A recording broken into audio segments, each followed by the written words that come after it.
भारत सरकार में रक्षा मंत्री, पूर्व में रहे भारतीय जनता पार्टी के राष्ट्रीय अध्यक्ष एवं अविभाजित उत्तर प्रदेश, अनडिवाइडेड उत्तर प्रदेश के रहे मुख्यमंत्री, ऐसे हमारे लोकप्रिय नेता परम आदरणीय राजनाथ सिंह जी, हम सबके पूजनीय डॉक्टर करण सिंह जी, जो डोगरा समाज के प्रतीक भी हैं, इस परिवार के मुखिया भी, उनके साथ बैठे हुए हमारे जम्मू कश्मीर के उपराज्यपाल मनोज सिन्हा जी, युवराज विक्रमादित्य सिंह जी, युवराज अजातशत्रु सिंह जी, लोकसभा में मेरे सांसद साथी जुगल किशोर जी, इस सभागृह में पधारे हुए महानुभाव और मित्रों, यहाँ बैठा बैठा जब मैं अपने से पूर्व के वक्ताओं का कथन सुन रहा था तो मुझे ऐसा अनुभव हुआ कि ये दिन ऐतिहासिक तो है ही है, साथ ही साथ एक उत्सव का रूप धारण कर चुका है। और इस समारोह को उत्सवमय मनाने के दो कारण। पहला तो जैसे अभी कहा जा रहा था कि हम डोगरा शासन के संस्थापक महाराजा गुलाब सिंह जी के राज तिलक के 200 साल मना रहे हैं, जिन्होंने पंजाब से लेकर के दूर गिलगित बाल्टिस्तान और लद्दाख तक इन सरहदों को पहुंचाया।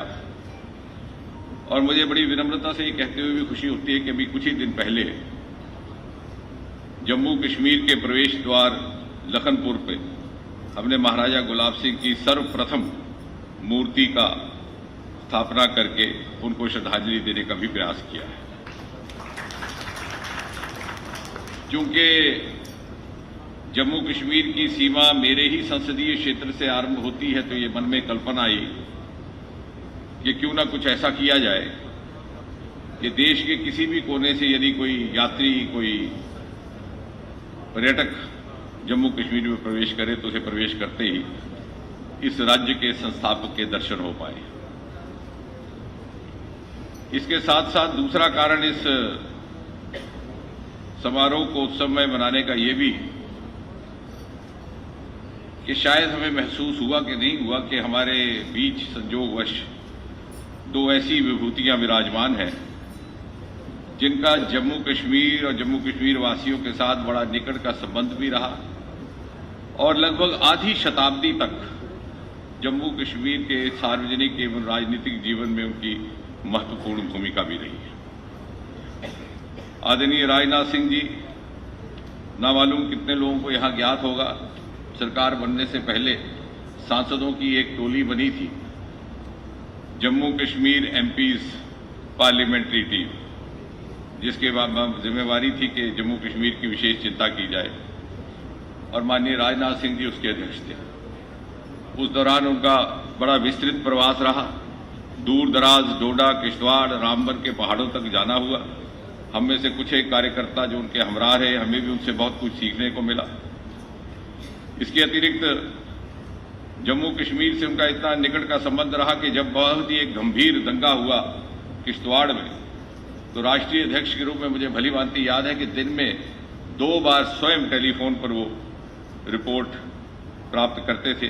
भाई जुगल जी उस समय हमारे एमएलए थे। और इतना ही नहीं, सन 2008 में जब अमरनाथ भूमि आंदोलन हुआ, उसके उपरांत अमरनाथ संघर्ष समिति की जो सबसे पहली बैठक हुई है दिल्ली में कॉन्स्टिट्यूशन क्लब में, उसकी अध्यक्षता भी माननीय राजनाथ सिंह जी ने ही की थी। हमसे परिचित, हमारे हालात से परिचित। और उनके साथ बैठे हुए डॉक्टर करण सिंह जी, मैं कुछ कहूंगा तो उसकी आवश्यकता नहीं, लेकिन संक्षेप में बुद्धिजीवी भी, विद्वान भी, लेखक भी, कवि भी, अध्यापक भी, कुलपति भी, बेस्ट पार्लियामेंटेरियन अवार्ड से पुरस्कृत हैं। और मेरा ये मानना है कि मेरी पीढ़ी का कोई ऐसा शायद व्यक्ति हो जो कभी ना कभी किसी न किसी समय, किसी न किसी कारण से उनके व्यक्तित्व से प्रभावित अथवा प्रेरित न हुआ। जब मैं पहली बार सांसद बनकर के पार्लियामेंट हाउस पहुंचा तो पहले ही सत्र में राज्यसभा में बहुत बड़ा हंगामा हुआ आईएएस और सिविल सर्विसेज को लेकर के, महाराज साहब की उपस्थिति में। और चूंकि जवाब मुझे देना था तो कांग्रेस के कुछ एक नेताओं को आपत्ति हुई। उन्हें लगा कि मेरे व्यक्तित्व में कुछ ऐसी बात आ गई थी जो उनके मुखिया, उनके नेता के खिलाफ व्यंग था। तो मैंने माहौल को शांत करने के लिए फैज अहमद फैज का एक शेर कहा कि वो बात सारे फसाने में जिसका जिक्र न था वो उनको बहुत नागवार गुजरी है। हाउस समाप्त होने के बाद लंच ब्रेक में महाराज साहब स्वयं मेरे पास आए, मेरा हाथ पकड़ा और कहने लगे, तुमने मुझे फैज की गजल याद करवा दी। और मिसरा उन्हें खुद स्वयं बोला कि तुम आए हो न शबे इंतजार गुजरी है, तलाश शहर बार बार गुजरी है। सो वर्सेटाइल इंटेलेक्चुअल, इतनी सारी भाषाएं बोलना, लिखना और उन पर महारत। मैं समझता हूं हमारी पीढ़ी सौभाग्यवश है जिन्हें उनके साथ समय गुजारने का अवसर रहा। जहां तक आज के समारोह का संबंध है 200 वर्ष का, मुझे लगता है हमसे ये भी अपेक्षित रहेगा कि हम डोगरा शासनकाल के कुछ एक तत्वों, कुछ एक विशेषताओं का भी उल्लेख करें, उस पर चिंतन करें जो शायद आज भी रेलेवेंट है, अनुकरण है।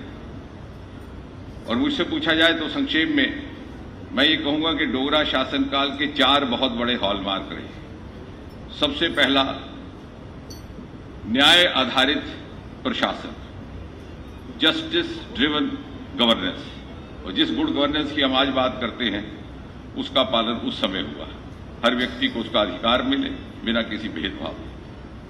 दूसरा, एक प्रगतिशील दूरंदेश नेतृत्व, विजनरी प्रोग्रेसिव लीडरशिप। इतिहासकारों ने इसका उल्लेख किया है कि बाकी राजवाड़ों की तुलना में जो 560 से अधिक थे, हमारे यहां के महाराजाओं ने कई एक ऐसे निर्णय किए जिनका अनुसरण दूसरे राजाओं ने कई वर्षों के बाद किया। तीसरा, मौलिक विषयों पर उनकी प्राथमिकता, उदाहरण के तौर पर शिक्षा। ना मालूम कितने लोगों को इस बात का एहसास होगा कि सबसे पहले 2 डिग्री कॉलेज जम्मू कश्मीर में, Prince of Wales degree college Jammu में और एसपी कॉलेज श्रीनगर में उस समय स्थापित हुए हैं। क्योंकि आजकल हम जरा अध्ययन का समय कम रहता है, इतिहास हम थोड़ा थोड़ा वैसे ही भूलते जा रहे हैं। जब सारे के सारे उत्तर भारत में मात्र 1 डिग्री कॉलेज था, गवर्नमेंट कॉलेज लाहौर। यूनिवर्सिटी एक थी, पंजाब यूनिवर्सिटी, और यदि किसी को ग्रेजुएशन करनी होती तो वहीं जाना पड़ता था। अटल जी जब बस लेकर के गए तो उस समय के वहां के ग्रेजुएट्स को लेकर के साथ ले गए, जिनमें से देवानंद साहब एक थे। यानी इतना दुश्वार था ग्रेजुएशन हासिल करना। ग्रेजुएशन की सुविधा जम्मू कश्मीर में सबसे पहले उत्तर भारत में हमारे महाराजाओं ने लाई। और उसी के साथ साथ स्वास्थ्य पर बल। जम्मू में पहला सदर अस्पताल एसएमजीएस, श्रीनगर में पहला सदर अस्पताल एसएमएचएस। पुराने लोगों को शायद याद हो, उस समय सारे के सारे हमारे मरीज अमृतसर जाया करते थे। पीजीआई की स्थापना भी कई वर्षों के बाद हुई। और चौथा, नारी सशक्तिकरण पर उनका बल। दूसरे अनेकों राजाओं की तुलना में प्रगतिशील सोच का प्रदर्शन करते हुए हमारे राजाओं ने बेटियों को स्कूल, कॉलेज और शिक्षा ग्रहण करने के लिए प्रोत्साहित किया। लेकिन इन 4-5 बातों के अतिरिक्त 2-1 बातें ऐसी आपके सामने रखूंगा जो हमारे ध्यान में कभी नहीं रहती। 560 राजाओं में से हमारे राजाओं की ये विशेषता थी कि उन्होंने कई ऐसी प्रतिभाओं की खोज की जिन्होंने आने वाले इस वक्त में हिंदुस्तान का नाम सारी दुनिया में रोशन किया। हम आपको जम्मू वासी कहते हैं, अपने आप को डोगरा वासी कहते हैं, लेकिन डोगरा अचीवर्स को भूल जाते हैं। उनमें से सबसे पहला उदाहरण, आपको आश्चर्य होगा, मिंट की गोली हम सब खाते हैं जिससे गला साफ रहता है, माउथ फ्रेशनर भी है, हाजमे के लिए भी कहते हैं, ठीक है, पुदीन हरे का असर है उस पर। इसकी खोज करने वाली प्रतिभा की खोज महाराजा ने की। सन 1941-42 में सर रामनाथ चोपड़ा सेवानिवृत्त होते हैं कलकत्ता से, उनको जम्मू लाया जाता है। ड्रग रिसर्च लेबोरेटरी की स्थापना की जाती है। मिंट की पैदावार भारत में नहीं होती थी, चूंकि सर चोपड़ा अक्सर देश विदेश आया जाया करते थे।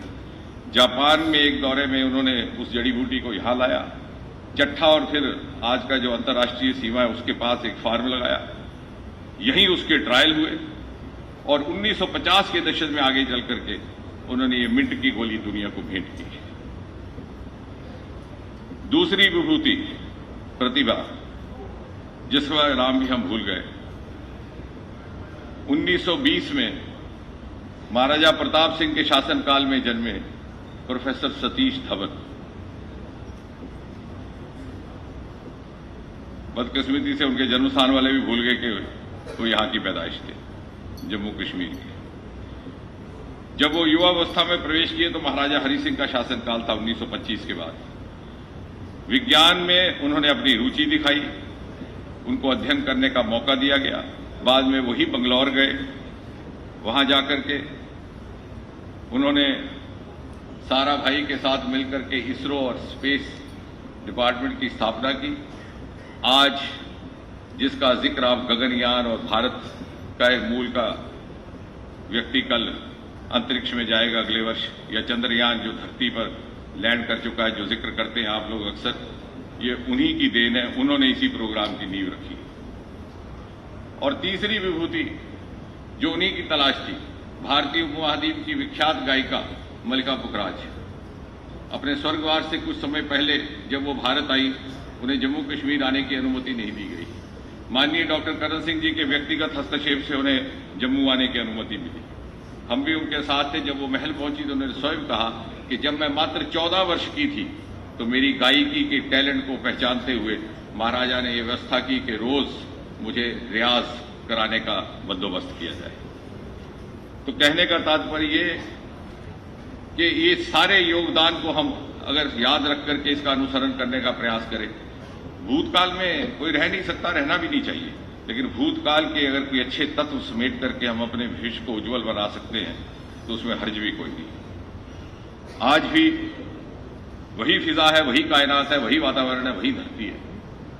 शायद कहीं ना कहीं प्राथमिकताओं में फर्क आया होगा, लेकिन आज मौका है कि आने वाले 25 वर्ष, जिसे प्रधानमंत्री मोदी ने अमृतकाल की संख्या दी है, और 25 वर्ष के बाद जब आजाद हिंदुस्तान अपनी 100वीं सालगिरह मनाएगा तो यकीनन इतिहासकार और विश्लेषक स्वतंत्रता के 100 साल के बाद का इतिहास लेकर के उसका लेखा जोखा करेंगे।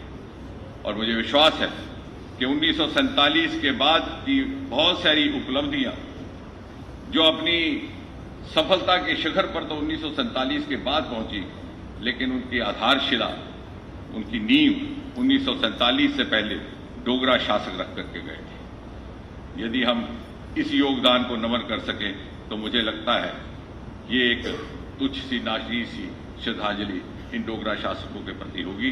बहुत लंबा नहीं कहना कि हम सब आदरणीय राजनाथ जी की बात सुनने के लिए यहाँ एकत्रित हुए हैं। इस कार्यक्रम में सम्मिलित होने के लिए आयोजकों का एक बार फिर से बहुत बहुत धन्यवाद।